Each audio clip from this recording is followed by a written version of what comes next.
सुबह की राम राम दोस्तों। मैं खड़ा हूँ दादाजी वार्ड की राठौर गली में। अब आप सोच रहे होंगे फिर कोई समस्या वार्ड की, नाली, सड़क की। तो मैं आज एक नई समस्या आपके लिए लेकर आया हूँ मैं, और आपकी हेल्प की बहुत जरूरत है।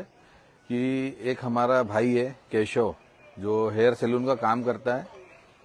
तो बचपन में उसको हेपेटाइटिस बी का इंजेक्शन नहीं लगा था, जो सरकार हमें टीके लगाती है ना, तो किसी कारणवश भूल चूक में नहीं लग पाया, तो उसको एक लीवर संबंधित हेपेटाइटिस बी का कैंसर बताया गया है।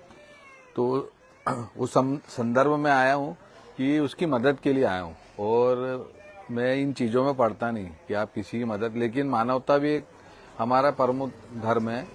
तो उस आधार पर मैं आया, क्योंकि मैं उसको जानता हूँ, मैं उसकी माली हालत भी जानता हूँ, उसकी स्थिति भी जानता हूँ मैं।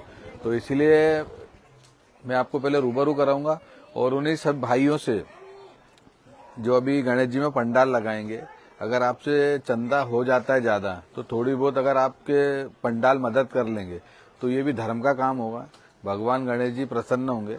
तो एक उस आधार पर आ रहा हूँ। और उन भाइयों से भी मेरी, जो दिन भर में 100-100, 200 रुपए के पाउच गुटके खा लेते हैं, नेताओं के झंडे उठा लेते हैं, उनके नाम से फल फ्रूट बांट लेते हैं, अगर वो भी मेरे भाई थोड़ा बहुत सहयोग कर देंगे तो हम दुआ करेंगे कि आप भी बड़े पद पर बैठ जाएं, आपको भी भगवान तरक्की दे।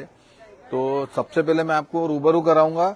और दूसरी चीज क्या होगा कि कई लोगों का मुझे कहना था कि जैसे आप ये मुहिम करोगे तो कई लोग आपको बोलेंगे हमारे लिए भी करो, हमारे लिए भी करो। तो जिसकी स्थिति है नहीं, जिसकी स्थिति इलाज कराने के लिए कई फ्री इलाज हैं, उनकी भी हम जानकारी धीरे से निकालेंगे। लेकिन जो लोग व्यवस्था कर सकते हैं और वो दूसरे पे लादने की कोशिश करते, कई बार क्या होता है हम लोग ब्लड अपने परिवार वाले के लिए ब्लड मांगने जाते हैं और खुद की बारी आती है तो बहाने बना लेते हैं। तो वो लोग मुझसे दूर ही रहें। और जहां तक मेरी कोशिश रहेगी मदद करने की, तो मैं आपकी मदद जरूर करूंगा। तो मैं आपको सबसे पहले रूबरू कराऊंगा। और एक बार फिर मैं निवेदन करूंगा अपने सब भाई बंधुओं से कि थोड़ी बहुत 10 रुपए भी बहुत मायने रखते हैं और 2 रुपए भी बहुत मायने रखते हैं। तो सबसे पहले मैं अंदर आपको भाई से मिलाता हूं। मैं, ये हमारा भाई केशव है, तो हेयर सैलून का काम करता है। और हेपेटाइटिस बी, जैसे मैंने पहले बताया था कि बचपन में डिलीवरी गांव में हुई थी, तो टीका लगाने से चूक गए थे, तो उसका खामियाजा अभी भुगतना पड़ रहा है। और बच्चे छोटे छोटे मासूम हैं। इनके पूज्य पिताजी का स्वर्गवास भी साल भर पहले ही हुआ था, लगभग 2023 में हुआ था। तो आप लोगों से मेरा निवेदन है कि मैं एक बार कोड बता रहा हूँ, 1 रुपए से लेकर आपकी जितनी भी मतलब हैसियत है, आप जितना डोनेट कर सकते हैं वो कर सकते हैं। मैं कई बार फेक भी होता है, लेकिन हम धरातल पे आके पूरी जांच पड़ताल करी है।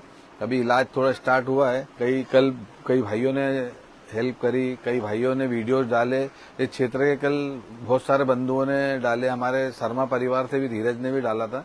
तो रात को मैंने वीडियो देखा, उसके बाद मैंने संपर्क साधा धीरज से, उनने मुझे जानकारी दी। और हमारा भाई कृष्णा सुबह लेने आया, मैंने उसको बोला था सुबह याद से आना, अपन चलेंगे।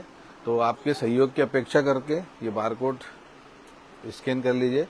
और कमेंट्स बॉक्स में भी मेरे 2-3 भाइयों से मैं निवेदन करूंगा जो इस क्षेत्र में रहते हैं, वो ये बारकोड डाल देना, ताकि स्कैन करने में दिक्कत नहीं जाए। तो दुआओं के साथ आपकी दुआएं भी लगेगी। और आपको मैं चाहूंगा कि मंदिरों में थोड़ी प्रार्थना करें बच्चे के लिए, क्योंकि मासूम बच्चे छोटे और थोड़ा फाइनेंशियल कमजोरी है। हेयर सैलून का काम करता था, 200-300 रुपए रोज कमाता था, तो थोड़ा बड़ा खर्चा है। तो जो सहयोग करना चाह सकता है वो कर सकता है, क्योंकि दादाजी नगरी में दिल फरियाद लोगों की कमी नहीं है। हम जब बड़े बड़े भंडारे करा सकते हैं, तो ऐसी मदद भी हम करा सकते हैं। तो उसी आशा के साथ मैं मेरी बात को विराम दूंगा। अंत में बोलने में कुछ भूल चुके तो माफ करना। आपका छोटा भाई बबलू राजानी। जय श्री दादाजी।